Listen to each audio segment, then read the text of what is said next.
श्रीरामा जय रामा रघुरामा।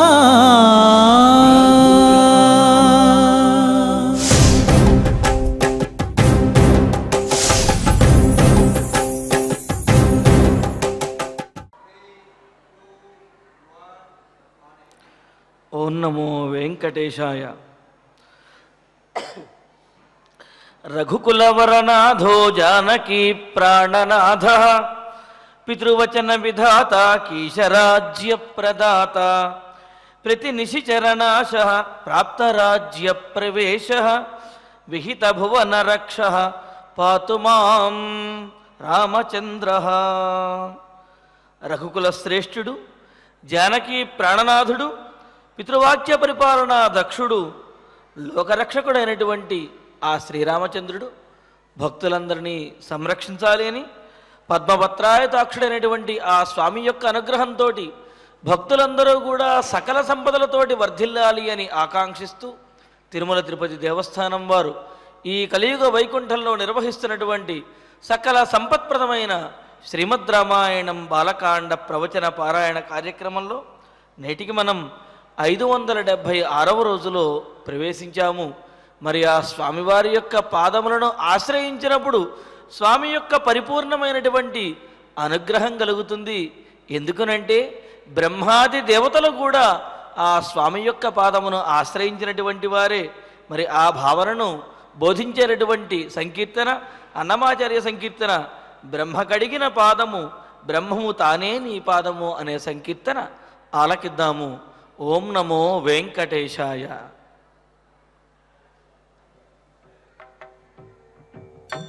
బ్రహ్మ కడిగిన పాదము బ్రహ్మ కడిగిన పాదము బ్రహ్మ కడిగిన పాదము బ్రహ్మము తానే పాదము బ్రహ్మ కడిగిన పాదము బ్రహ్మము తానే పాదము బ్రహ్మ కడిగిన పాదము బ్రహ్మము తానే పాదము బ్రహ్మ కడిగిన పాదము బ్రహ్మము తానే పాదము బ్రహ్మ కడిగిన పాదము.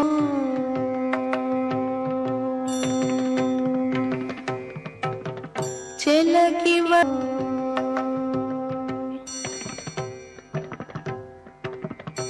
కామిని పాపము కడిగిన పాదము పాము తల నెడిన పాదము కామిని పాపము కడిగిన పాదము పాము తల నెడిన పాదము ప్రేమపు శ్రీ సతి పిసికెడి పాదము ప్రేమపు శ్రీ సతి పిసికెడి పాదము ప్రేమపు శ్రీ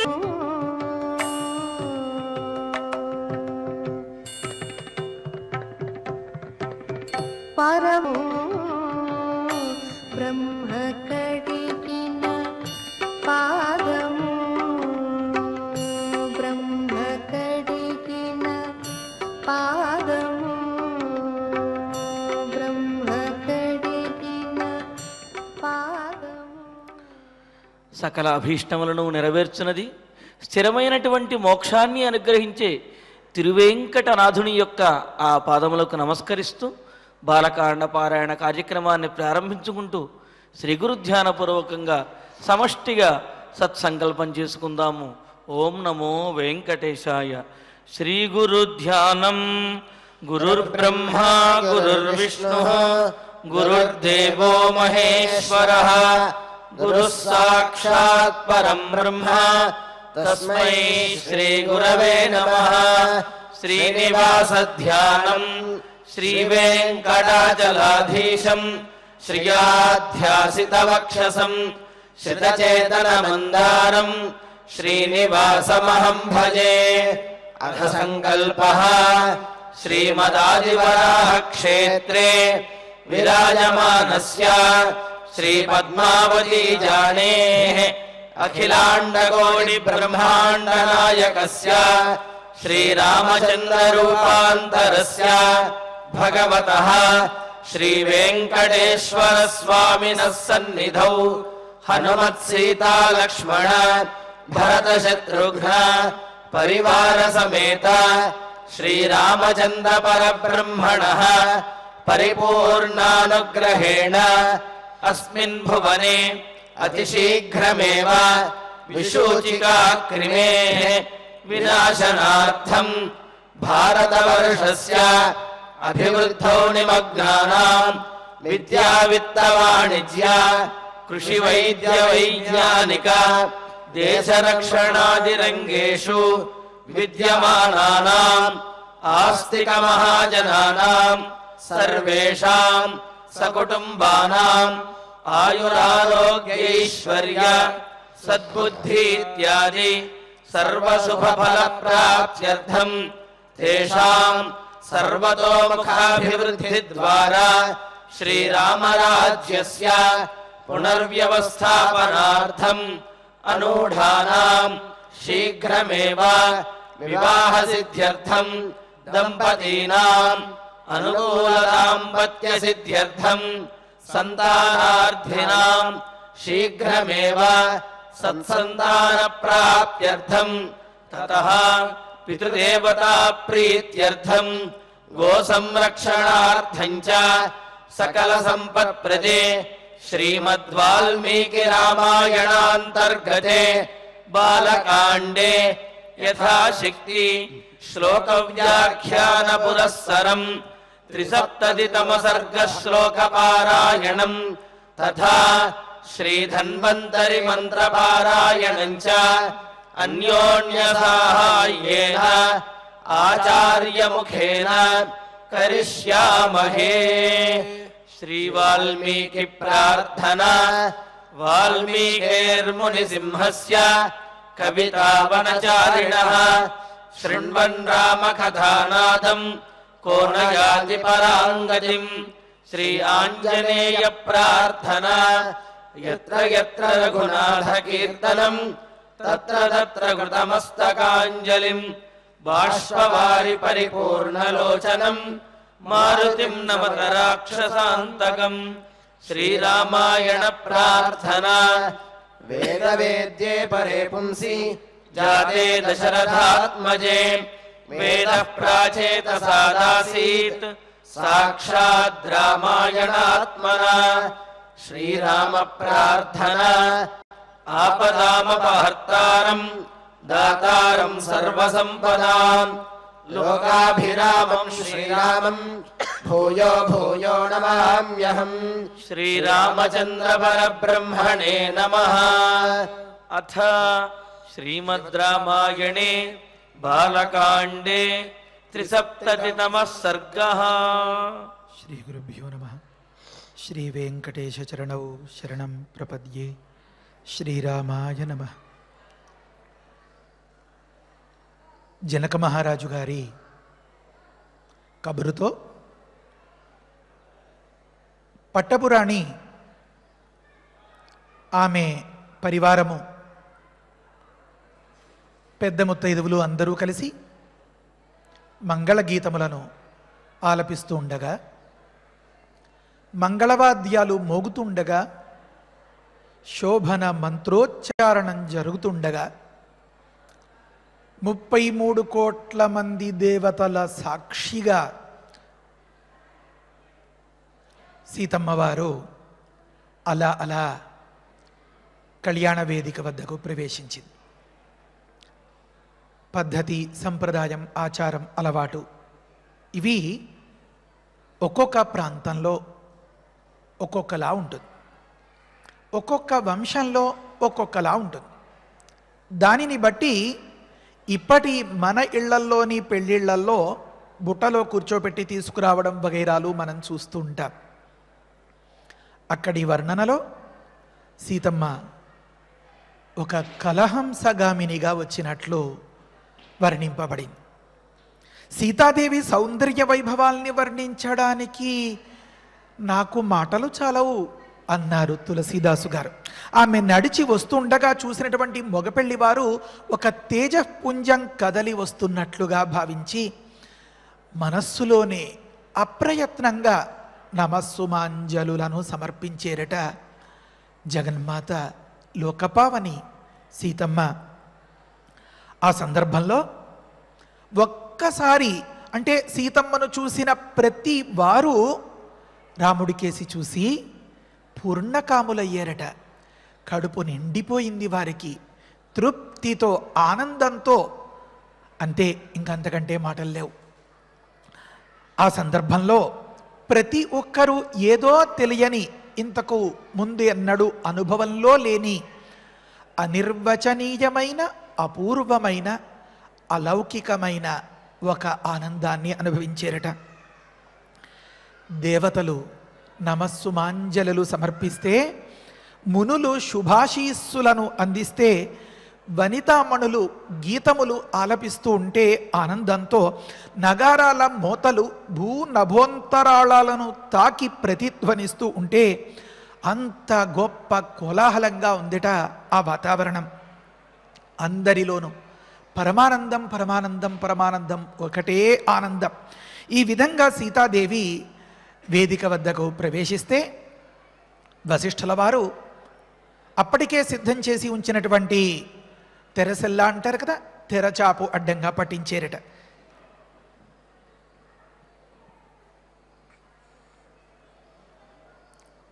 సుముహూర్త సమయంలో మంత్రం చెప్పి ఒకరినొకరు చూసుకోవాలి అని శాస్త్రం ఉంది కనుక అంతవరకు పాటించేటటువంటి ఆచారం అది. గబగబా జనకులను తూర్పు ముఖంగా కూర్చోపెట్టి ఆచమనం చేయించి, నేను సాలంకృత సహిరణ్యోదక కన్యాదానం చేయబూనుతున్నాను అని చెప్పి వరపూజకు సిద్ధం చేయించారట. ఆ సందర్భంలో వశిష్ఠుల వారు, శతానందులు వీరు ఉభయ వంశాచారములను నడిపించి వంశ సంప్రదాయాలను పాటించి గురువులు బ్రాహ్మణుల ద్వారా గౌరీ గణేశాది పూజలను నిర్వహింపచేసేరట.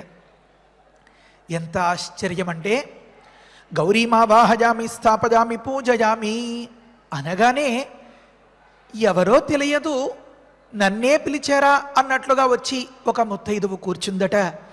పార్వతీదేవి ఈ సంబరాన్ని చూసి తరించిపోవాలి అని, తనివి తీరా ఆనందించాలి అని ఆ పెళ్లి మండపంలో ఒక ముత్తైదువు స్వరూపంలో వచ్చేసింది అన్నమాట.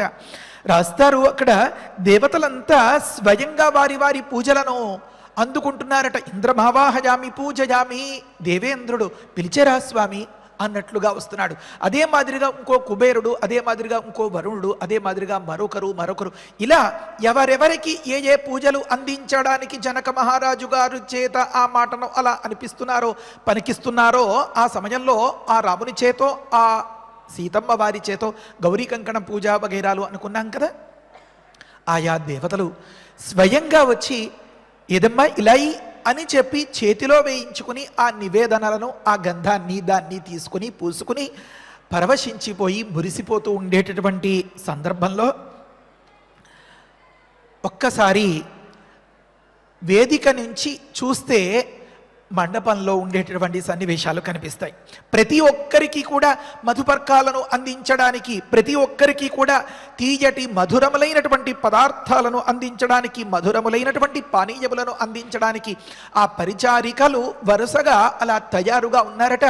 ఒక్కొక్కరు ఆ పెళ్లి పెద్దలుగా ఉన్నటువంటి వారు వారికి ఆ విందు చేస్తున్నారు.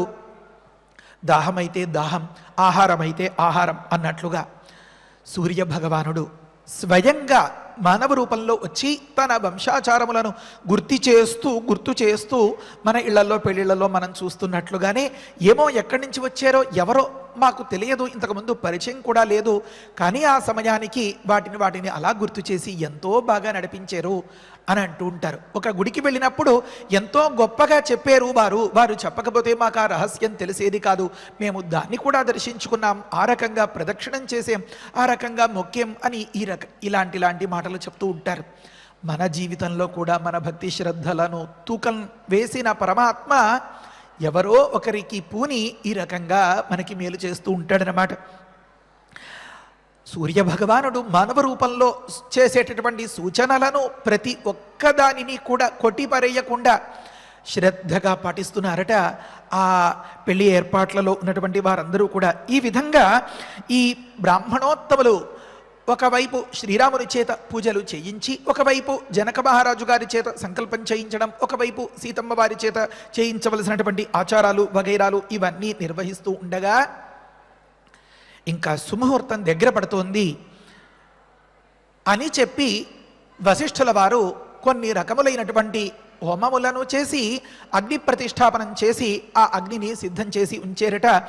ఆ హోమ సమయంలో ఓం అగ్నయే స్వాహ అనేటప్పటికే ఆ అగ్నిదేవుడు అలా వచ్చి ఆ విందును ఆరగించినట్లుగా ఆ దృశ్యాన్ని తిలకించి తులసీదాసు గారు చెప్తున్నారు. హోమ సమయంలో అగ్నిదేవుడు స్వయంగా వచ్చి ఆహుతులను ప్రత్యక్షంగా స్వీకరిస్తున్నాడు అంటే శాస్త్రంలో కూడా చెప్తారు, మనం చేసేటటువంటి కార్యక్రమం ఖచ్చితంగా సత్ఫలితాన్ని ఇస్తుందా, కార్యసిద్ధి ఎంతసేపట్లో లేకపోతే ఎన్నాళ్లలో ఎలా కలుగుతుంది అని కనుక్కోవడానికి కొన్ని రకములైనటువంటి సూచనలను చెప్తారు. హోమగుండంలో ఉన్నటువంటి ఆ అగ్ని సుడిగా అంటే ప్రదక్షిణావృత్తిగా తిరిగి అలా పైకి వచ్చిన సందర్భంలో అది కార్యసిద్ధికి సంకేతం అని మంత్రశాస్త్రాదుల్లో చెప్తారు. ఆ రకంగా ఆ జ్వాల అలా పైకి ఎగిసి పడుతోందన్నమాట. అలా ఆ ఆహుతులను అందించేటప్పటికే ఇలా వేదములన్నీ కూడా బ్రాహ్మణ వేషములను ధరించి ఆ బ్రాహ్మణోత్తముల వాక్కులతో ఆ కళ్యాణ సన్నివేశాన్ని పరమపావనం చేస్తున్నాయట. వివాహ విధులను బోధిస్తూ ఉన్నాయట. తరువాతి సూత్రాలను తరువాతి కర్తవ్యాలను ఉపదేశం చేస్తూ ఉండడం. పెళ్లి పెద్దల దగ్గర పెళ్లికి విచ్చేసినటువంటి ఆశీర్వచనం కోసం వచ్చినటువంటి ఆ బ్రాహ్మణోత్తముల దగ్గర మనం చూడగలుగుతాం. ఇంతలో వశిష్ఠుల వారు జనక మహారాజు గారి చేత సంకల్పం చేయించి వరపూజ చేయడానికి తయారు చేసేరట. ఆ సందర్భంలో జనక మహారాజు గారి పట్టమహిషి సీతాదేవి జనని అయినటువంటి తులసీదాసు గారి ఉపదేశం ప్రకారం సునయనాదేవి అని తెలుస్తోంది మనకి. ఆ సునయనాదేవి జరుపబోయేటటువంటి కార్యక్రమాన్ని తలుచుకుని ఎంత పరవశించిపోతోందో దాన్ని ఎవరూ వర్ణించలేకపోతున్నారు అన్నారు. ఎంత పరవశం అన్నారు అంటే ఒక సత్కీర్తిని, ఒక మహాపుణ్యాన్ని, ఒక అనంతమైన సుఖాన్ని, చెప్పలేరంతటి సౌందర్యాన్ని కలగలిపి మూర్తి భవించినట్లుగా మనం భావిస్తే సీతమ్మ వారి యొక్క తల్లి జనకుని పట్టమహిషి అలా ఉందట ఆమె. ఇవన్నీ కలబోసి బ్రహ్మగారు ఆమెను సృష్టించేరేమో అనిపించేలాగా ఉన్నటువంటి ఆమెకు అంత ఆనందాన్ని ఇచ్చేటటువంటి అంశమేమి అంటే శ్రీరాముని యొక్క కాళ్ళు కడిగేటటువంటి ప్రక్రియ. కాళ్ళు కడిగి కన్యాదానం చేయడం అంటారు కదా. ఆ సందర్భంలో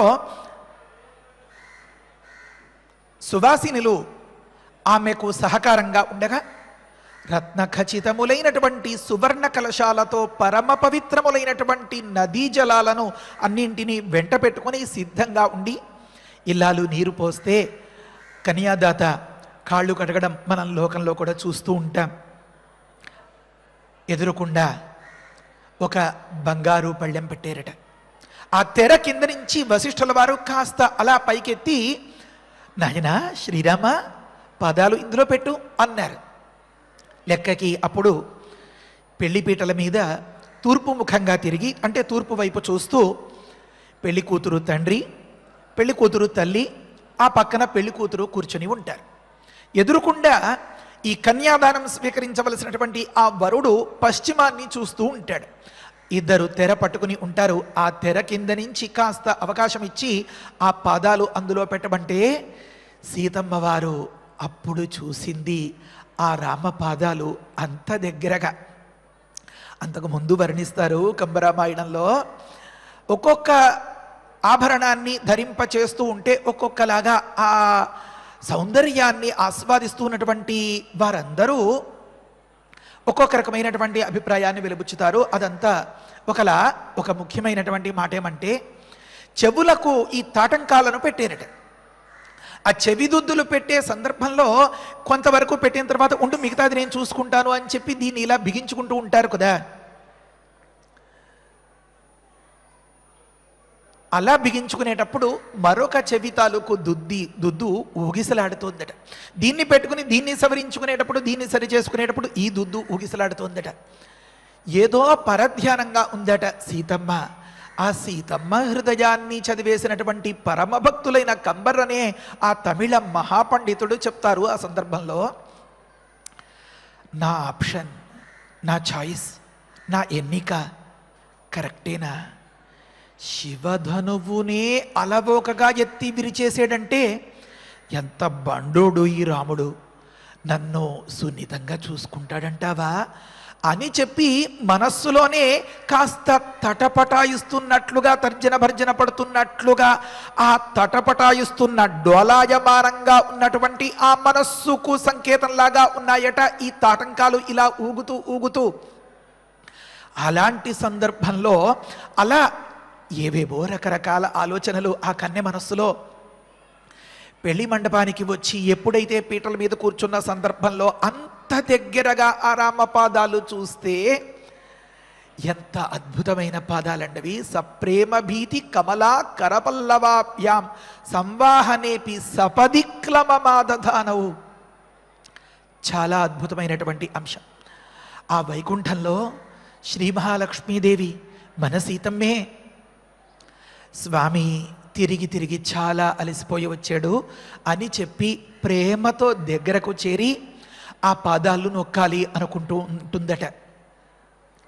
అయితే ఆ పాదాలు నొక్కాలి అని లోపల ప్రేమ, కానీ కందిపోతాయేమో అని చెప్పి అంతటి శుతిమెత్తని బాగా విరిసినటువంటి పద్మం లాంటి ఎర్రటి ఆ పాదాల మీద అలా చెయ్యి వేస్తే కందిపోతుందేమో అనిపిస్తూ ఉంటే చెయ్యి వెనక్కి వెళ్ళిపోతుందట.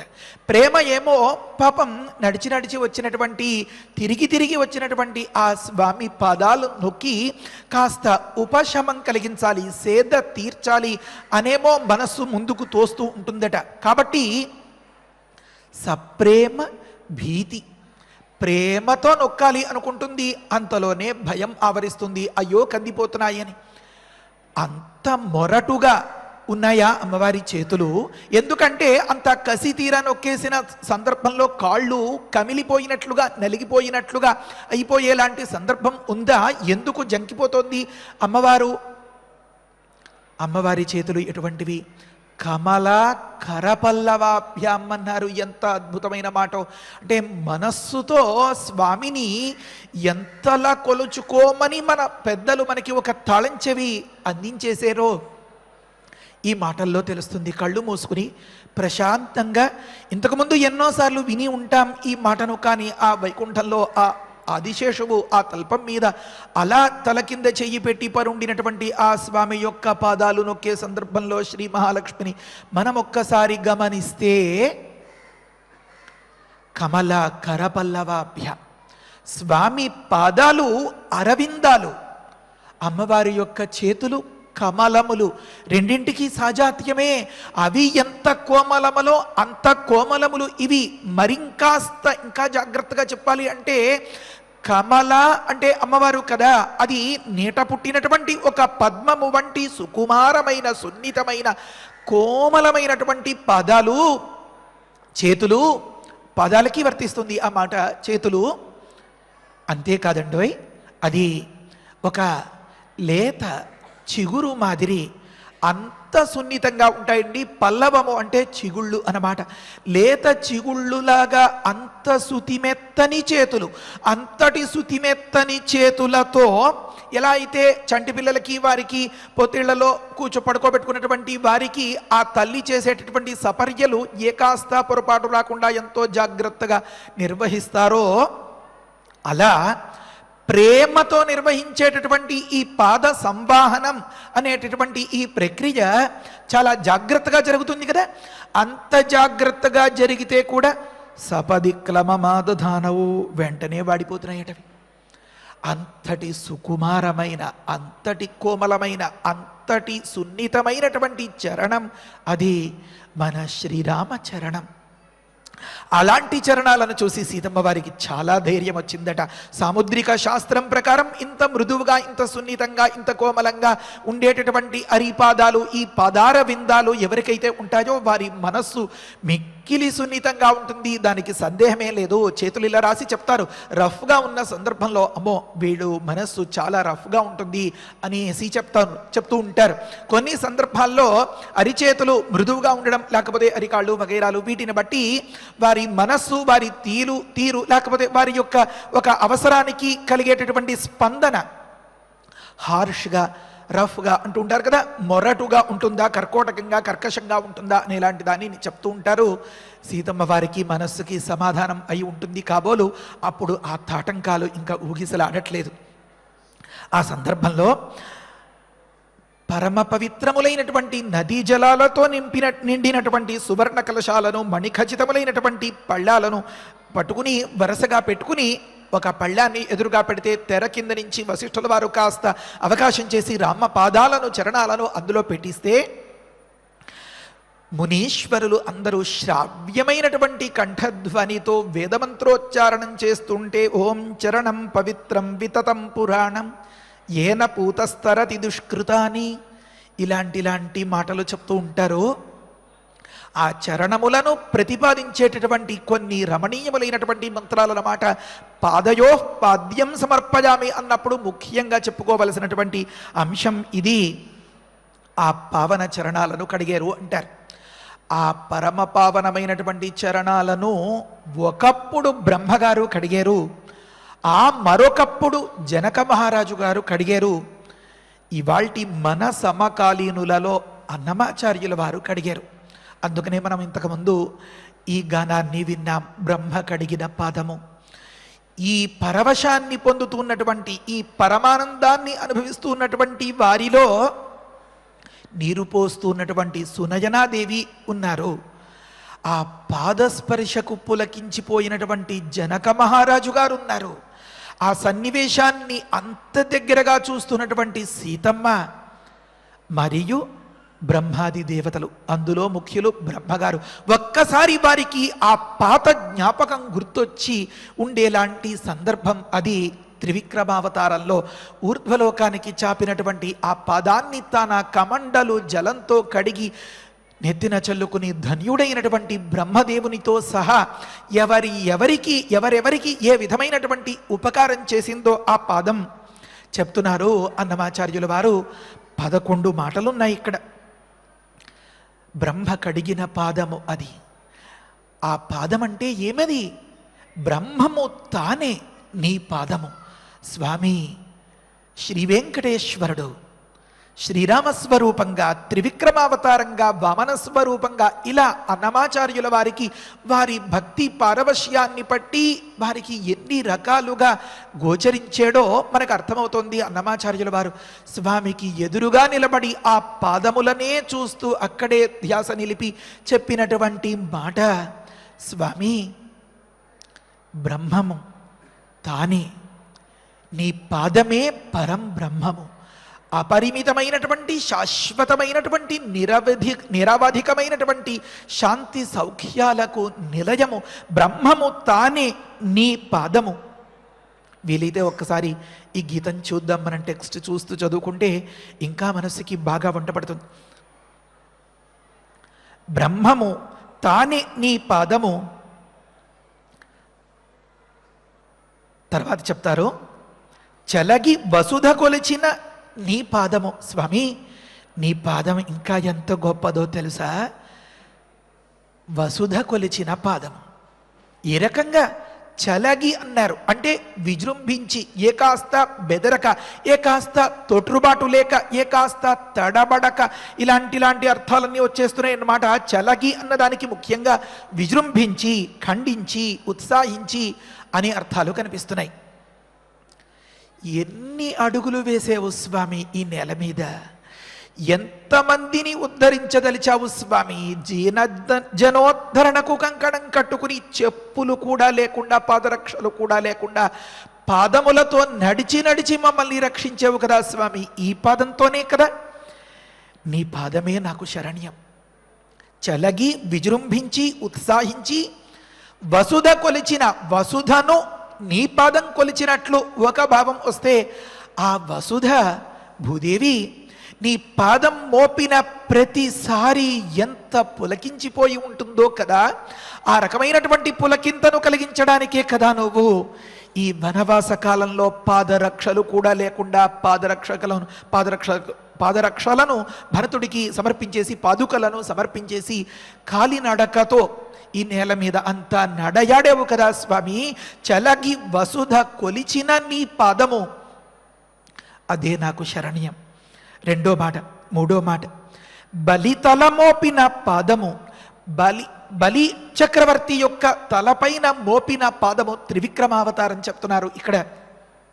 అంటే లోకంలో అద్వితీయమైన శక్తిగా ఉన్నటువంటి ఒకానొక సందర్భంలో ఒక వ్యక్తి లోకానికి కంటకుడు అయ్యే అవకాశం ఉందేమో, అతడి వల్ల లోకానికి ఏ రకమైనటువంటి ఉపద్రవం, ఆపద రాకూడదు అని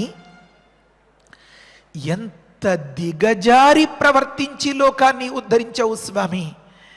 నువ్వు లక్ష్మీపతివి. నువ్వు ఎవరి దగ్గరైనా చెయ్యి చాచే సందర్భం ఉంటుందా? ఆ సందర్భంలో బలిచక్రవర్తి చెప్పినటువంటి మాట ఇదే కదా.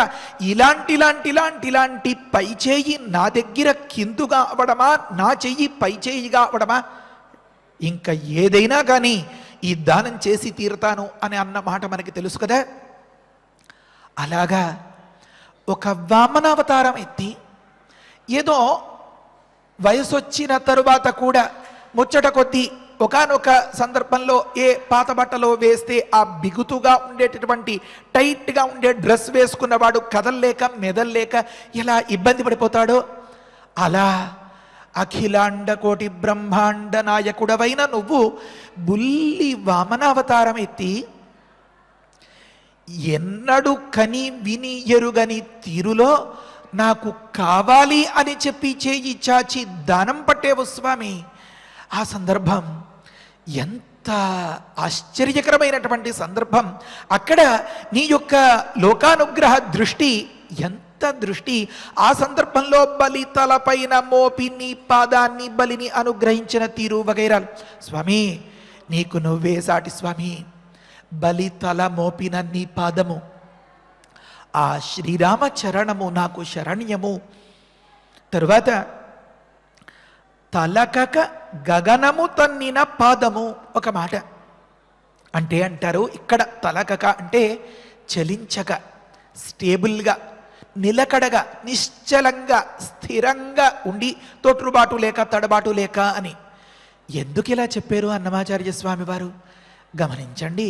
మనం రెండు కాళ్లతో అయితే సుప్రతిష్ఠితంగా ఉండగలుగుతాం. ద్విపాతు యజమాన ప్రతిష్ఠిత్యై అని వేదం చెప్తోంది. ఒక కాలి మీద నిలబడాలి అంటే కాస్త ఎక్కువ ప్రయత్నం కావాలి. ఆ మరొక కాలు తిన్నగా నిటారుగా పైన తాకించాలి అంటే ఇంకెంత స్టడీగా ఉండాలి. అసంభవం అది. స్వామి నువ్వు ఉన్నావు స్వామి, నిలకడగా ఉన్నావు స్వామి. నిన్ను నమ్మిన వారి పట్ల నిలబడిపోతాను, ఒంటికాలి మీదనైనా సరే అని చూపించడానికి అలా నిలకడగా, తలకక, చలించక, నిశ్చలంగా ఉండి మరొక పాదాన్ని పైకి ఎత్తిన సందర్భం స్వామి. నీ చరణమే నాకు శరణ్యం అంటున్నారన్నమాట. తలకక గగనము తన్నిన పాదము అంటే వేదం చెప్తోంది. ఓం తద్విష్ణో పరమం పదగుం సదా పశ్యంతి సూరజ దివీవ చక్షురాతతం.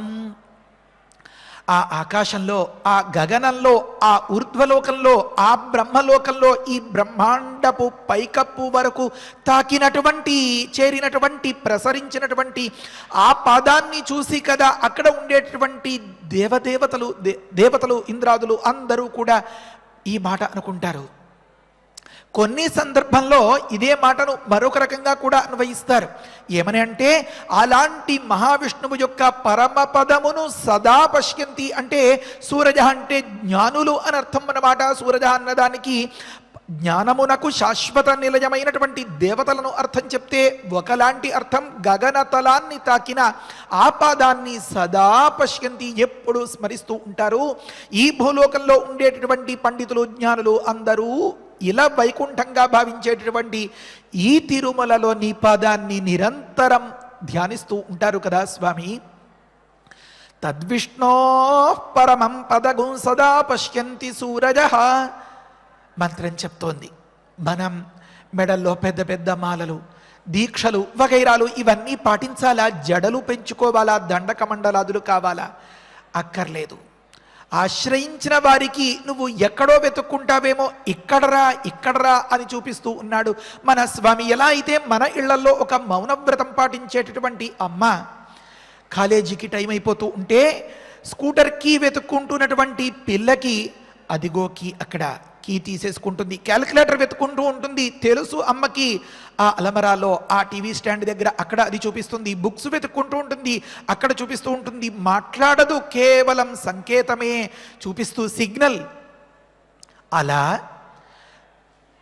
కష్టాల్లో ఉన్నవారు, లేదా ఈ సుఖం, సంతోషం ఇంకా స్థిరంగా ఉండిపోవాలి అని కోరుకునేవారు తనని ఆశ్రయిస్తే ప్రాయస్వ చరణౌ పుంసాం శరణ్యత్వేన పాణిన కృపయా దిశతే శ్రీమద్ వెంకటేశాయ మంగళం అన్నారన్నమాట. ప్రాయ, ఇన్ జనరల్, సరాధారణంగా వారు వీరు అనే భేదం లేకుండా, ధనికులు నిరుపేదలు అనేటటువంటి భావం ఎంత మాత్రము లేకుండా వచ్చిన ప్రతి వారికి, శరణన్న ప్రతి ఒక్కరికి కూడా స్వచరణౌ పుంసాం శరణ్యత్వేన, ఈ పాదాలు నీకు శరణ్యములు అని మనం కీ కోసం వెతుక్కుంటూ ఉంటే ఇంట్లో అమ్మ అలా వేలితో సూచించినట్లుగా, మన అవసరాలు తీర్చినట్లుగా, ఇదిగో ఇక్కడ మొక్కరా అని చెప్పి చూపిస్తున్నటువంటి పాదములు అవి. ఆ పాదములను కడుగుతున్నారు ఆ జనక మహారాజు గారు. ఆ అంశాన్ని చూస్తున్నటువంటి అన్నమాచార్య స్వామి వారో, లేకపోతే ఆ అంశాన్ని తలుచుకున్నటువంటి బ్రహ్మదేవుడో, వారి కోవలోకి మనం చేరబోతున్నామన్నమాట. ఆ రామచరణ పావన జలములను మనసారా మనం భక్తితో కొలిచి మన శిరస్సులను యందు ఉంచుకోవాలన్నమాట. ఆ తరువాతి మాట ప్రేమతో, ఆ తరువాతి మాట, 5వ మాట, బలరిపు కాచిన పాదము. దేవేంద్రుడికి ఎప్పుడు ఏ కష్టం వచ్చినా పదండి పోదాం వైకుంఠానికి వెళ్ళిపోవడం, అక్కడ తిరగడం, ఎక్కడ తిరిగినా ఏమీ ప్రయోజనం లేక చిట్ట చివరికి ఆ పాదాలు పడితే, నైనా కంగారు పడకండి, మీకు సిరి సంపదలు పోయాయి, మళ్ళీ కావాలి అంతే కదా. మీకు రాక్షసులు పోటీగా ఉన్నారు, మీకు వారి బెడద ఉండకూడదు అంతే కదా. మీకు అమృతం కావాలి అంతే కదా, మీకు ఉచ్చైశ్రవసం కావాలి అంతే కదా, మీకు ఐరావతం కావాలి కదా. నేను చెప్తాను, తొందరపడకండి, కంగారు పడకండి అని చెప్పి, ఎవరండి క్షీరసాగర మథనం చేయించింది? ఎవరండి ఆ పర్వతాన్ని అందులో కవ్వంగా ఉపయోగించుకోమని చెప్పింది? ఎవరండి ఆ వాసుకుని కవ్వంతాడుగా వినియోగించుకోమని చెప్పింది? ఎవరండి గరుత్మంతుని చేత దాన్ని పట్టుకొచ్చి అక్కడ వేయించమని సలహా ఇచ్చింది? ఎవరండి ఆ దేవతలందరూ చేతకాక చేతికిలబడిపోతే ఉపాయం చెప్పింది? ఎవరండి ఓరి వెర్రివాళ్ళలారా, మీరు తల వైపు వెళ్ళకండి, పాదాల వైపు పట్టుకోండి అని చెప్తే వినరని మొట్టమొదట రాక్షసుల దగ్గర ఆప్షన్ ఎంచుకునేటప్పుడు మీకు తల కావాలా తొక్క కావాలా అని చాయిస్ వాళ్ళకే ఇవ్వండి. వాళ్ళకి కాస్త లూజ్ అంటారు కదా, తెలివి తక్కువతనం, గర్వం, మదం, అహంకారం, టెక్కు, ఇలాంటి వాటి వల్ల మేమేం తక్కువ, తోక పట్టుకునే కర్మ అని చెప్పి తోక తొక్కిన తాచులా లేచి వారే తల పట్టుకుంటారు. ఆ తర్వాత తల పట్టుకునే స్థితి వచ్చేస్తుంది వారికి. ఏమది విషం కక్కి ఆ దేవతలందరూ ఆ వాసుకి ఆ శ్రమను, అలసటను తట్టుకోలేక విషం చిమ్ముతూ ఉంటే ఆ నోట్లోంచి దానికి మాడిపోయి ఆ దేవతలంతా రాక్షసులు నల్లగా తయారయ్యారు, వారికి తిరుగులేని ప్రాయశ్చిత్తమైపోయింది, అదంతా చెప్తారు. అలా చేసి చెప్పినది ఎవరు స్వామి? నువ్వు. ఆ సందర్భంలో ఆ బలరిపు, ఆ దేవేంద్రుడికి శరణ్యమైనది ఎవరు? నీ పాదం. బలరిపు కాచిన పాదము. మళ్ళీ కామిని పాపము కడిగిన పాదము. లోకమంతా వేలెత్తి వేలెత్తి ఒక నేరస్తురాలు, ఒక ముద్దాయిగా పాపపు ముద్ర వేసి నిలబెట్టేసినటువంటి సందర్భంలో ఆ అహల్యామాతను అనుగ్రహించింది ఇదిగో ఈ పాదంతోనే కదా. కాబట్టి కామిని పాపము కడిగిన పాదము. మళ్ళీ అంతకంటే చాలా విలువైన మంచి మాట. పాము తల విడిన పాదము. పాము తలను ఇడిన పాదము. పాము తలనిడిన పాదము. కాళీయుడు తద్ధిమ్మి తగధిమ్మి అనుకుంటూ బాలకృష్ణుని రూపంలో ఆ కృష్ణ పాదాలను అక్కడక్కడ అలా నాట్యం చేయిస్తూ దానికి చుక్కలు చూపించి దాని యొక్క పొగరు అణిచినటువంటి పాదం ఇదే కదా స్వామి. లోకంలో ఆశ్రయించిన వారిని ఈ రకంగా కాస్తాను, రక్షిస్తాను, నేను కాచుకుంటాను అని చెప్పి ఎన్ని నిదర్శనాలు చూపించావు స్వామి. ఆ పాదాల్ని కడుగుతున్నారు జనక మహారాజు గారు. పాము తలను ఇడిన పాదము. ప్రేమతో శ్రీసతి పితికెడి పాదము. పామిడి తురగపు పాదము. ఎవరిని తలుచుకుంటే కలలో కూడా స్వప్న భయం ఉండదో, పాము ఇడి పామిడి తెలుగు వ్యాకరణం ప్రకారం అన్నమాట. పామిడి అన్నదానికి పాము యొక్క భయం లేకుండా చేసేటటువంటి ఎవరు? గరుత్మంతుడు. ఆ గరుత్మంతుడే మన స్వామికి తురగము. తురగము అన్నదానికి అర్థమేమి? తురగ, రెండు భాగాలు, మిక్కిలి వేగంగా ప్రయాణించేది అని అర్థం అన్నమాట. నేల మీద తురగం ఎలా ప్రయాణిస్తుందో ఆకాశంలో ఆ గరుత్మంతుడు అలా ప్రయాణిస్తాడు. ఆ గరుత్మంతుడే వాహనం మన స్వామికి. ఆ గరుత్మంతుని మీద ఎన్నిసార్లు ఈ పాదం మోపి దాన్ని అధిరోహించేవు. ఎంత అదృష్టమో స్వామి. అలాంటి పాదము స్వామి నీది. పామిడి అంటే గరుత్మంతుడు తురగముగా వాహనముగా కలిగినటువంటి శ్రీ మహావిష్ణువు నీవు. అలాంటి నీ యొక్క పాదము ఇది. పరమయోగులకు పరిపరి విధముల వరమొసగెడు నీ పాదము. అందుకనే తద్విష్ణో పరమం పదం అన్నప్పుడు రెండవ అర్థంగా ఇహలోకంలో ఉండేటటువంటి లౌకికమైన వృత్తుల్లో ఉంటూ కూడా భక్తి అనే రెండు అక్షరాలకి పరానురక్తి అని మనం అర్థం చెప్పుకుంటూ మనస్ఫూర్తిగా హృదయపూర్వకంగా స్వామి నువ్వు తప్ప వేరొకరు నాకు దిక్కు లేరు అని అనన్య శరణాగతి అనే మాటలను ఎప్పుడైతే మనం అలవరుచుకుంటామో అలాంటి వారందరూ కూడా లౌకికమైన వేషభాషల్లో ఉన్న పరమయోగులే. అలాంటి పరమయోగులకు పరిపరి విధముల వరమొసగెడు పాదము. గమనించండి, యోగులకు ఏమేమి వరం కావాలండి? ఒక్కటే కదా, ఆ పరమ పదాన్ని చేరాలి, పరమానందం దక్కాలి, మోక్ష సుఖం అనుభవించాలి అని. మరి అన్నమాచార్య స్వామి వారు పరిపరి విధముల వరాల్ని ఇస్తుంది నీ పాదమని ఎలా చెప్పారండి అంటే, మనం అన్నమాట పిల్లలు బాగుండాలి, పెద్దలు బాగుండాలి, అమ్మ బాగుండాలి, నాన్న బాగుండాలి, నా స్నేహితులు అలా ఉండాలి, అక్కడ వారికి ఏదో సమస్య, ఇక్కడికి ఏదో కష్టం, వగైరా వగైరా. ఇలాంటి సందర్భాల్లో యోగీశ్వరులతో పోటీ పడుతున్నంతగా మనం కూడా నిశ్చలంగా ఉండి ఈ బాధలు తాళలేక ఈ వేదనలకు వేగిపోయి విసిగి వేసారి మనం ఆ పాదాలని ఆశ్రయిస్తాం చూడండి. అప్పుడు మనం ఒకే కనెక్షన్తో ఉంటాం కనుక అనన్యభావం నిత్యాభియుక్తి అనేది కలుగుతుందన్నమాట. తేషా నిత్యాభియుక్తానం అన్నది కదా. నిత్యం ఉండేటటువంటి ఒక బలమైన సుదృఢమైనటువంటి అటాచ్మెంట్, ఆ అటాచ్మెంట్తో ఉండేటువంటి వారందరూ యోగులు. వారు మనమే. ఎందుకంటే మనకి ముందు చక్కబెట్టుకోవలసినటువంటి కార్యక్రమాలు, కళ్యాణాలు, వైభవాలు, వైభోగాలు, మనం చేపట్టినటువంటి పనులు, కార్యసిద్ధి వగైరాలు, మనం కోరుకుంటున్నటువంటి అంశాలు, ఇవన్నీ కూడా పరిపరి విధముల వరములు. ఆ పరిపరి విధముల వరములను ఒసగేటటువంటి పాదం ఏది అంటే నీ పాదం స్వామి. అలాంటి పాదాన్ని కడుగుతున్నారు జనక మహారాజు గారు.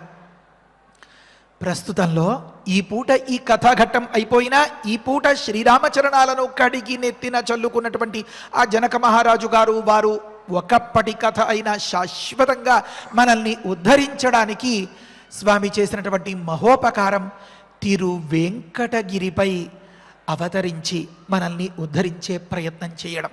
కాబట్టి తిరువెంకటగిరి తిరమని చూపిన పరమపదము నీ పాదము స్వామి అంటున్నారు అన్నమాచార్య స్వామి వారు. ఏమనంటే ఇది తిరువెంకటగిరి, ఈ తిరువెంకటగిరి మాత్రమే స్థిరమబ్బాయి అని చెప్తున్నాడు స్వామి. వెంకటాద్రి సమం స్థానం బ్రహ్మాండే నాస్తి కించన. ఇటువంటి స్థానం మరొకటి లేనే లేదు. ఈ తిరువెంకటగిరి మాత్రమే తిరము. తిరం అనే మాట తమిళ్లో ఉండేదన్నమాట. దానికి సంస్కృతం కానీ తెలుగు కానీ చెప్పుకోవాలి అంటే స్థిరమైన, నిశ్చలమైన, శాశ్వతమైన, ఇదే తద్విష్ణో పరమం పదం అని అనే మంత్రంలో మనం అర్థం చేసుకోవలసినటువంటి శాశ్వతమైన స్థిరమైన స్థానం. పరమం పదం అన్నదానికి పాదము అని అర్థం చెప్పుకుంటే ఆ స్వామి యొక్క పాదాలు అని అర్థం వస్తుంది. ఆ పదం అన్నదానికి స్థానం అని అర్థం చెప్పుకున్నట్లయితే ఈ తిరువెంకటగిరియే స్థిరమైనటువంటి శాశ్వతమైన స్థానము అని తెలుపుతున్నావు స్వామి అంటున్నారు అన్నమాచార్య స్వామి వారు. తిరువెంకటగిరి తిరమని చూపిన పరమ పదము నీ పాదము. అలాంటి పాదాన్ని ఆనాడు ఆ బ్రహ్మగారు కడిగారు అని చెప్పి మనస్సులో భక్తి అనేటటువంటి జలములతో ఆ అన్నమాచార్య స్వామి వారు స్వయంగా కడిగి మన పాపాలన్నింటినీ కడిగేసుకోవడానికి మనకి చెప్పినటువంటి ఒక చిన్న ఉపాయం, ఒక మహోత్కృష్టమైనటువంటి ఉపదేశం. ఈ ఉపదేశంలో విష్ణునా విధృతే భూమి ఇతి వత్సస్య వేదన అని మొదలుపెట్టి అరుణ ప్రశ్నము త్రిపదాధార యద్దేవ యద్విష్ణోరేకముత్తమం ఇలాంటి మాటలతో ఏ విష్ణు పదం శాశ్వతమైనటువంటి సుఖాన్ని, శాంతిని, సంతోషాన్ని ఇస్తుంది అని చెప్తున్నాయో, ఏ విష్ణు పదాన్ని ఆశ్రయించడమే మనం చేయగలిగేటటువంటి, చేయవలసినటువంటి తక్షణ కర్తవ్యమో అలాంటి మహావిష్ణు పాదం అది వైకుంఠంలో ఉంటే ఇలలో భూలోకంలో శ్రీరామచరణం. అలాంటి శ్రీరామచరణాలను కడిగిన సందర్భంలో వశిష్ఠుల వారు బర్హిస్సుతో ఆ పాద జలాన్ని ఆ జనకులకు, ఆ పట్టమహిషికి, అటు సీతమ్మ వారికి చల్లి వారిని పునీతులను గావించినటువంటి ఆ సందర్భం, కాళ్ళు కడిగేటటువంటి సందర్భం. ఈ విధంగా కాళ్ళు కడిగి కన్యాదానం చేయడం అనేది 8 విధాల వివాహ విధానాల్లో ఉత్తమ వివాహ విధానంలో మాత్రమే మనకి కనిపిస్తుంది అని మనం గతంలో చాలాసార్లు వివరించుకున్నాం. ఏమాత్రం అవకాశం ఉన్నా వాటిని కూడా ఒకసారి ప్రస్తావన చేద్దాం. ఈ రకంగా శివుడి శిరస్సు మీద విలసిల్లేటటువంటి పవిత్రమైనటువంటి గంగకు జన్మస్థానమయ్యింది ఈ శ్రీరామ చరణ జలము. అదే కదా బ్రహ్మ కడిగిన పాదము. ఆ తరువాతనే కదా అక్కడి నుంచి ఇక్కడికి అవతరిస్తే మన పరమశివుడు స్వయంగా తల పెట్టాడు, ఆ పాద జలాన్ని శిరస్సు పైన ధరించాడు. శ్రీరామచరణ కమల మకరంద రసమే గంగా. ఆ గంగ దేవతల చేత పవిత్రతకు పరాకాష్ఠగా భావింపబడుతూ ఉంటుంది. మునులు, యోగులు, ఇలాంటి మహానుభావుల యొక్క, పరమ భక్తాగ్రేసుల యొక్క, అగ్రేసరుల యొక్క మనస్సులు అనేటటువంటి తుమ్మిదల చేత సర్వదా సేవింపబడేటటువంటి పాదము. అది వారికి అభీష్టగతులను ప్రసాదించేటటువంటిది ఆ శ్రీరామ చరణము అంటున్నారన్నమాట. అలాంటి పరమ పవిత్రమైనటువంటి శ్రీరామచరణాల్ని కడిగి జనకులు నిజంగా గొప్ప భాగ్యాన్ని, గొప్ప మధురమైనటువంటి దివ్యమైనటువంటి అనుభూతిని పొందేరట. అందరూ జనక మహారాజు గారికి జయజేలు పలికేరట. ఈ రకంగా తరువాతి కొంత వివాహ కృత్యం 8 రకాల వివాహాలు ఉంటాయి అని మనం అనుకున్నాం కదా.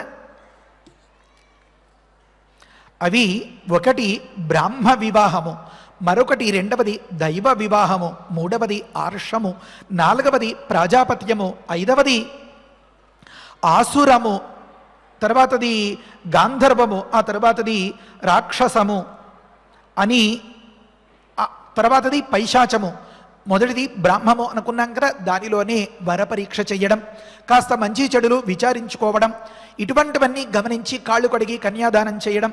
లేకపోతే మనం ఇంతకుముందు అనుకున్నాం ఉత్తమ వివాహంలో సంకేతాలుగా ఉండేటటువంటి కొన్ని అంశాలు కన్యావరణం, వరపరీక్ష, సాలంకృత కన్యాదానం, లేకపోతే ఉదకపూర్వక దానం, లేకపోతే సహధర్మచరితవా మాటలతోటి ధర్మేచ అర్థేచ నాతిచరామి ఇలాంటి మాటలు, ఇలాంటి విషయాలన్నీ ఉత్తమ వివాహ విధానంలో అంటే బ్రాహ్మ వివాహ విధానంలో బ్రహ్మగారు కనుక్కున్నటువంటి పద్ధతి అట. అంటే స్త్రీ పురుషులు ఒక్కటయ్యేటటువంటి సందర్భాలు 8 రకాలుగా ఉంటాయండి. 8 రకాల్లో బ్రహ్మగారి అభిమతం ప్రకారం ఇది ఉత్తమ విధానం కాబట్టి దీనికి బ్రాహ్మ వివాహ విధానం అని పేరు పెట్టారు అన్నారు. ఆపస్తంభులు చెప్తున్నారు, బ్రాహ్మే వివాహే బంధుశీల శ్రుతారోగ్యాన్ని బుద్ధ్వా ప్రజాం సహత్వకర్మభ్య ప్రతిపాదయేతు శక్తి విషయేణ అలంకృత్య సర్వాలంకరణ భూషితాం అని ఇలాంటి మాటలు కూడా వాల్మీకి గురుగారు మనకి చెప్పారు.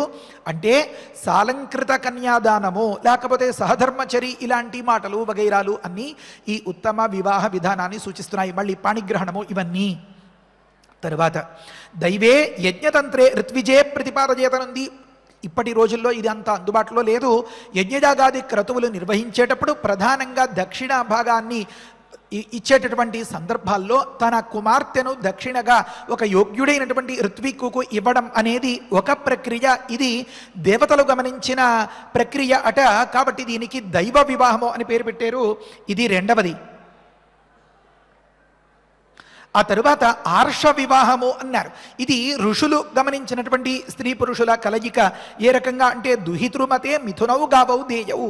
ఈ కన్యాదాతకి కొంత ద్రవ్యాన్ని ఇచ్చి ఆ పిల్లవాడు మీ పిల్లను నాకు కావాలి అని చెప్పి తీసుకువెళ్ళడం, తీసుకొని ఆమెను భార్యనుగా పొందడం అనేది ఆర్ష వివాహము అని ఒక మాట అన్నారు. ఆ తర్వాత నాలుగవది సహధర్మంచరత ఇది ప్రాజాపత్య అన్నారు. ఈ కన్యాదాతయే మీరిద్దరూ ఒకరినొకరు ఇష్టపడేటటువంటి సందర్భాల్లో ఇద్దరు యోగ్యులు అని గమనించినటువంటి సందర్భాల్లో కలిసి జీవించండి అని అప్పచెప్పేటటువంటి ఒకటి చేసేటటువంటి సందర్భాన్ని ప్రాజాపత్య వివాహ విధానము అన్నారు. విష్ణు స్మృతి కూడా దీన్ని ఇలా వివరిస్తోంది. ప్రార్థిత ప్రధానేన ప్రాజాపత్య ఉంది. పిల్లవాడొచ్చి పిల్ల తండ్రిని అడిగిన సందర్భంలో సరే నాకు అభ్యంతరం లేదు అని తెలిపి వారి వైవాహిక జీవనానికి ఒప్పుకునేటటువంటి సందర్భం అది ప్రాజాపత్య విధానం. తర్వాత శక్తి విషయేణ ద్రవ్యాన్ని దత్వా ఆవహేరన్ స ఆసుర అన్నారు. అంటే కన్యాదాతకి డబ్బుతో ప్రలోభపరిచి డబ్బు ఎరజూపి ఇష్టం లేకున్నా బలవంతంగా ఆ తండ్రిని ఒప్పించి తీసుకెళ్ళిపోవడం అనేది ఆసుర వివాహ విధానం అన్నారు. ఇది ఐదవది.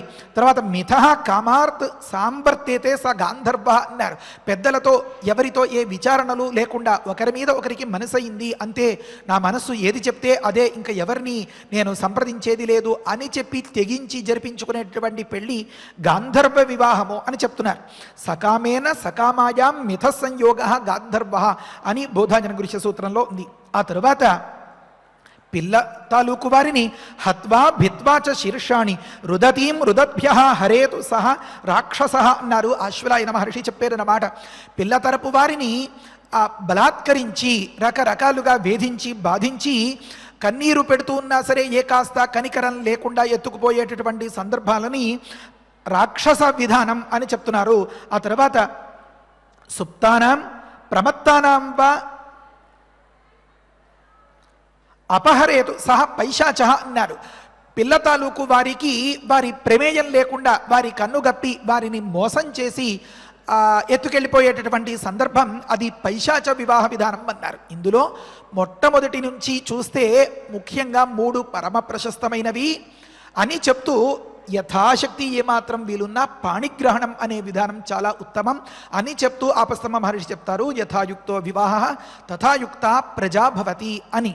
కాబట్టి మన మహర్షులు విలువైనటువంటి వేదమంత్రములను అన్నింటినీ చొప్పించి అద్భుతములైనటువంటి సత్సంప్రదాయాలతో ముత్తైదువులతో పెళ్లి పెద్దలతో గురువులతో పురోహితులతో జ్యోతిష్కులతో కూడి అమ్మా నాన్నలను దగ్గర పెట్టుకుని వారి ఆశీర్వచనంతో అటు 10 తరాలు ఇటు 10 తరాలు ఎంచి పరిశీలించి ఒక దివ్యమైనటువంటి ముహూర్తంలో పాణిగ్రహణం చేయించడం, ఒక దివ్యమైనటువంటి ముహూర్తంలో చూపులు కలపడం అనేటటువంటి అంశాన్ని ఒకదాన్ని ప్రతిపాదించి దాన్నే మన వాళ్ళు పాటిస్తూ ఉన్నారు. కాబట్టి ఆ ఉత్తమ వివాహ విధానంలో కాళ్ళు కడగడం అనేటటువంటి ఒక ప్రధాన ఘట్టాన్ని మనం ఈరోజు వివరించుకున్నాం.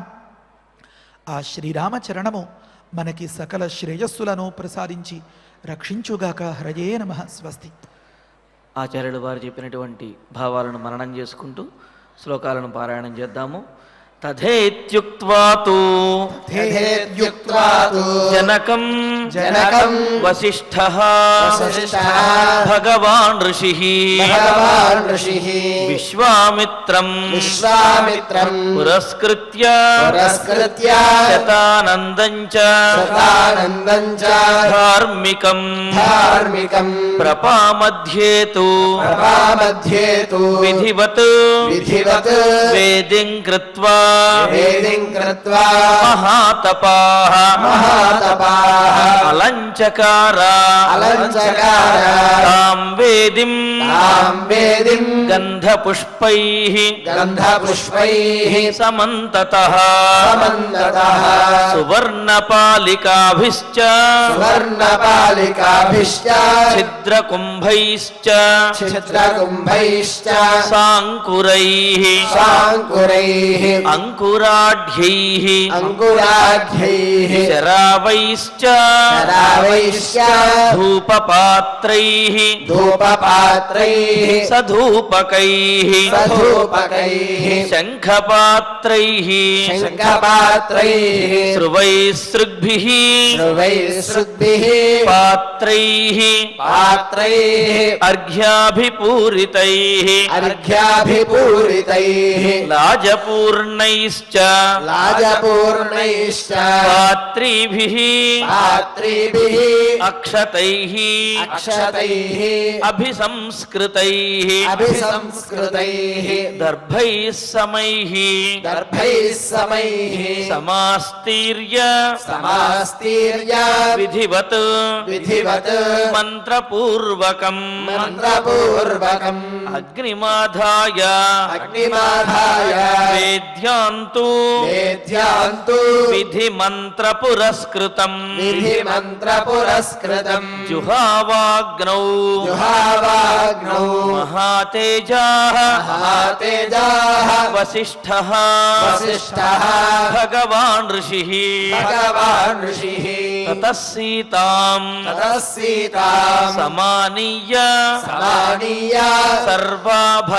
సర్వాభరణభూషితాం సమక్షమగ్నేః సంస్థాప్య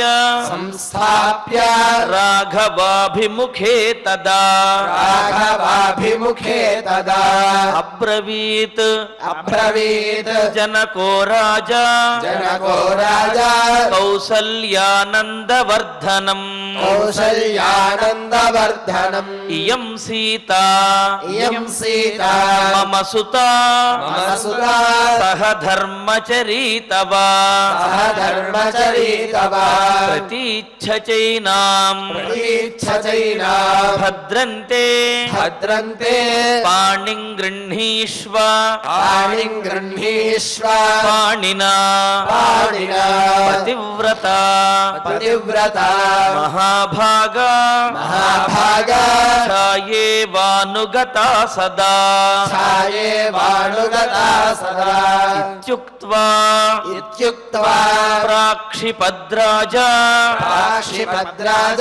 మంత్రపూతం జలం తదా సాధు సాధ్వితి దేవానాం ఋషీణాం వదతాం తదా దేవదుందుభిర్ఘోషః పుష్పవర్షః మహానభూత్ ఇత్యార్షే శ్రీమద్ రామాయణే బాలకాండే సప్తతితమే సర్గే నవః శ్లోకాః. రమ్యమైన రామాయణ ప్రవచనంలో జనక మహారాజు శ్రీరామచంద్రుని యొక్క పాదములను కడిగినటువంటి వైభవాన్ని మనం చక్కగా అనుభూతి చెందాము. మరి ఆ పాదముల యొక్క వైభవం అంతటి గొప్పది కనుకనే కేవలము స్వామివారి యొక్క పాదములను మాత్రమే కీర్తిస్తూ పాదుకా సహస్రము అని వేల కొలది శ్లోకములతోటి చక్కగా కీర్తించారు. మరి అంతటి గొప్పవైనటువంటి పాదములను జనక మహారాజు కడిగి ఆ జలమును శిరస్సున జల్లుకుని తరించారు. మరి ఇకపైన ఉన్నటువంటి విశేషాలను తర్వాతి ప్రవచనంలో తెలుసుకుందాము. ఇక ఇప్పుడు ఫలశ్రుతి నుండి మంగళాంతం వరకు అందరము కలిసి పారాయణ చేసుకుందాము. మరి యొక్క విశేషమైనటువంటి సూచన, రేపు 2వ తారీఖు గురువారం సాయంత్రం 6 గంటల నుండి మొదలుకుని మనం బాలకాండ ప్రవచన పారాయణ కార్యక్రమంలో భాగంగా శ్రీ సీతారామ కళ్యాణ మహోత్సవాన్ని తిరుమలలో స్వామివారి యొక్క సమక్షంలో వసంత మండపంలో నిర్వహించుకోబోతున్నాము. కావున భక్తులందరూ కూడా రేపు సాయంత్రం 6 గంటలకు నిర్వహించబడే ఈ సీతారామ కళ్యాణ మహోత్సవాన్ని శ్రీ వెంకటేశ్వర భక్తి ప్రసార మాధ్యమం ద్వారాను వీలైన వారు ప్రత్యక్షంగానూ కూడా వీక్షించి తరించవలసిందిగా తెలియజేస్తున్నాము. ఇక ఇప్పుడు ఫలశ్రుతి నుండి మంగళాంతం వరకు అందరము కలిసి పారాయణ చేద్దాము. ఫలశ్రుతి కుటుంబ వృద్ధిం ధనధాన్య వృద్ధిం శ్రియస్య ముఖ్యా సుఖముత్తమంచ శ్రుత్వా శుభం కావ్యమిదం మహార్థం ప్రాప్నోతి సర్వాం భువి చార్థ సిద్ధిం. శ్రీరామచంద్ర పరబ్రహ్మణే నమః. అధ ధన్వంతరి ధ్యానం అచ్యుతానంద గోవింద విష్ణు నారాయణామృత రోగాన్మే నాశయా శేషాన్ ఆశు ధన్వంతరే హరే ఆరోగ్యం దీర్ఘమాయుష్యం బలం తేజోధియం శ్రియం స్వభక్తేభ్యో న గృహ్ణంతం వందే ధన్వంతరిం హరిం. ధన్వంతరేరిమం శ్లోకం భక్త్యా నిత్యం పఠంతి యే అనారోగ్యం న తేషాం స్యాత్ సుఖం జీవంతి తే చిరం. ఓం నమో భగవతే వాసుదేవాయ ధన్వంతరయే అమృత కలశహస్తాయ వజ్రజలౌకహస్తాయ సర్వామయ వినాశనాయ త్రైలోక్యనాథాయ మహావిష్ణవే స్వాహా.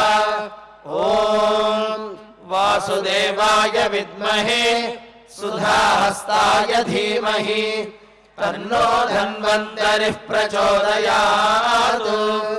అధనవగ్రహ ప్రార్థనా ఆరోగ్యం పద్మబంధుర్వితరతు నితరాం సంపదం శీతరశ్మిః.